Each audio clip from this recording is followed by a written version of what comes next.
ഇങ്ങനത്തെ ഒരുപാട് ഇഷ്യൂസ് ഇപ്പൊ നടക്കുന്നത്. ഇപ്പൊ ഈ അടുത്ത് തന്നെ ഒരു കൊച്ച് ഡ്രഗ് അഡിക്റ്റ് ആയിട്ട് സ്വന്തം അമ്മേനെ വെട്ടിക്കൊല്ലുന്നു. അതേപോലെ അല്ല എത്ര എണ്ണ ഇപ്പം അത് ഞാൻ പറഞ്ഞു പ്രത്യേകം ശ്രദ്ധിച്ചോ.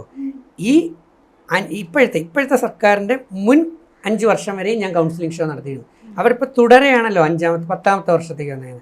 ഇപ്പം കഴിഞ്ഞ 5 വർഷം കൊണ്ടാണ് ഞാൻ ഇല്ലാത്തതുകൊണ്ട് കുട്ടികളെല്ലാം അതല്ല ഞാൻ പറഞ്ഞത്.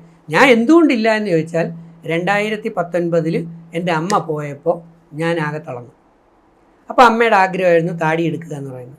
അപ്പം ഞാൻ താടി എടുത്തു കഴിഞ്ഞ് ഞാൻ പിന്നെ ഇനി ഒന്നിനും വയ്യ എന്ന് പറയുന്ന രീതിയിൽ കോളേജിൽ പോകുന്നു, പഠിപ്പിക്കുന്നു, ഇങ്ങനെ ഇരിക്കുന്നു. ഇനി എനിക്ക് സ്റ്റേജ് വേണ്ട, ഒരു പരിപാടിയും വേണ്ട എന്ന് പറഞ്ഞിരിക്കുന്ന സമയത്താണ് അത്ഭുതകരമായി 7 മാസം കഴിഞ്ഞപ്പം 2020 ഡിസംബർ ലാസ്റ്റിൽ ഏഷ്യാനെറ്റ് ബിഗ് ബോസ് എന്ന് പറയുന്ന ഷോയിലേക്ക് എന്നെ ഇൻ്റർവ്യൂവിന് വിളിക്കുന്നു. ഞാൻ പറഞ്ഞു അയ്യോ ഞാൻ ഇല്ലേ, എനിക്ക് അറിഞ്ഞുകൂടാ ഇതിനെക്കുറിച്ച്, ഞാനില്ല എന്ന് പറഞ്ഞ് പോയതാണ്. പക്ഷേ വീണ്ടും വരുന്നത് ഇപ്പം തന്നെ ഞാൻ വന്ന് നിങ്ങളുടെ കയറുമ്പം ഏഷ്യാനെറ്റിൽ നിന്നല്ലേ എന്നെ വിളിച്ചത്, ആ പ്രോഗ്രാമിന്, ഒരു പുതിയ പ്രോഗ്രാമിന് വിളിക്കുക. അപ്പോൾ അവർ പെട്ടെന്നാണ് വിളിക്കുക.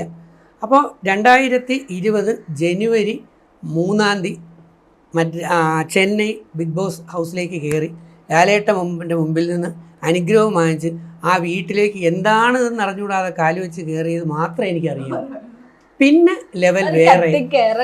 വേറെ ഒരു ലെവലിലേക്ക് ഞങ്ങൾ പോവുകയും ആ സ്ഥലത്തേക്ക്. അപ്പം ഞാൻ വിചാരിച്ചു ഞാൻ ആകെ തളർന്ന്, ആരും മോട്ടിവേറ്റ് ചെയ്യാൻ ക്ലാസ്സില്ല, എല്ലാം വിട്ടുപോയപ്പം ദൈവികമായിട്ടാണ് എനിക്ക് ആ സംഗതി കിട്ടിയത്. അപ്പോൾ കുറേ പേര് വിചാരിച്ചു താടി എടുത്തപ്പോൾ ഇപ്പം കല്യാണം കഴിക്കാൻ വേണ്ടിയാണ്, അല്ലെങ്കിൽ മറ്റു കാര്യം. ഒന്നുമല്ല, അമ്മയുടെ ആഗ്രഹം സാധിച്ചു കൊടുക്കുകയാണ്. അപ്പം നമ്മളെ പ്രസവിച്ച് വളർത്തിയ അമ്മ, അച്ഛൻ, അവരുടെ ആഗ്രഹങ്ങൾ മക്കളായ നമ്മളല്ലാതെ പിന്നെ ആര് സാധിച്ചു കൊടുക്കും? നാട്ടുകാരെങ്കിലും സാധിച്ചു കൊടുക്കും. അത് ഒറ്റ മോൻ മാത്രമേ ഉള്ളൂവെങ്കിലും അവസ്ഥ. വർക്ക് എത്ര മക്കളാ? 2 പെൺമക്കൾ. ആ 2 പെൺമക്കളെയും കല്യാണം കഴിപ്പിച്ച് അയച്ചു കഴിഞ്ഞാൽ പിന്നെ അമ്മയുടെ കാര്യം നോക്കാൻ ഒരാൾ മാത്രമേ. അത് പല ഇന്റർവ്യൂവിലും പറഞ്ഞിട്ടുണ്ടല്ലോ. അവര് മാറി. ഇപ്പൊ എന്നെ സംബന്ധിച്ച് ഞാൻ മാത്രമേ ഉള്ളൂ, ഒരു പെണ്ണില്ല. ഒരു പെൺകൊച്ചെങ്കിലും ഉണ്ടെങ്കിൽ ഞാൻ വീട്ടിട്ട് പോവാന്ന് വിചാരിച്ചു. അപ്പൊ എനിക്ക് എങ്ങോട്ട് മൂവ് ചെയ്യാൻ പറ്റിയില്ല. ഞാൻ കുറച്ച് പഠിക്കുമായിരുന്നു.